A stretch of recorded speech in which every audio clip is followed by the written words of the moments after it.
En 2008, FIV a défini ses enjeux prioritaires en matière de responsabilité sociale et a su déployer un programme d'action articulé autour de 3 axes principaux.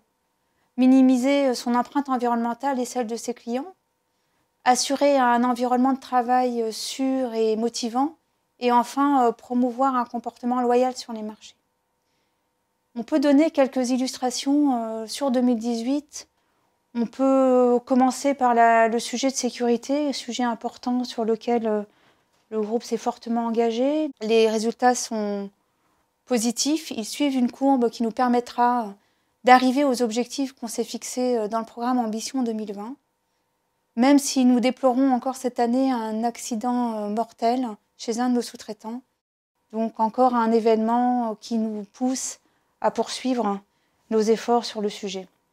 Enfin, en matière d'environnement, nous avons depuis 2012 initié une démarche de certification ISO 14001 auprès de l'ensemble des sociétés industrielles. Aujourd'hui, nous sommes arrivés quasiment au résultat, c'est-à-dire l'ensemble des sites certifiés, avec un point clé cette année, c'est l'intégration de l'éco-conception dans la politique environnementale de chacune de ces sociétés. Dernier fait marquant, qu'il est important de souligner, c'est la décision du groupe de se doter d'une organisation pour renforcer sa gestion des risques, avec notamment la nomination d'un compliance officer à partir de janvier 2019. Ma mission en tant que nouvelle directrice RSE, c'est évidemment de poursuivre le travail mené depuis 10 ans et aussi d'intégrer de nouveaux enjeux RSE dans la stratégie.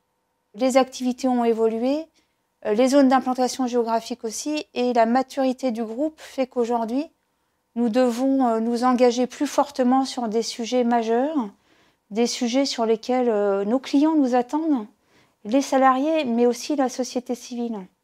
Et les grandes questions à se poser, c'est comment le groupe peut-il s'engager pour lutter contre le changement climatique.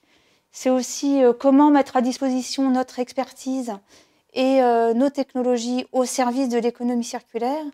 Et enfin, c'est aussi comment contribuer activement au développement économique et social des territoires où on est implanté. En fait, ce sont toutes ces questions que nous devons nous poser et auxquelles nous devons répondre dans les prochaines années.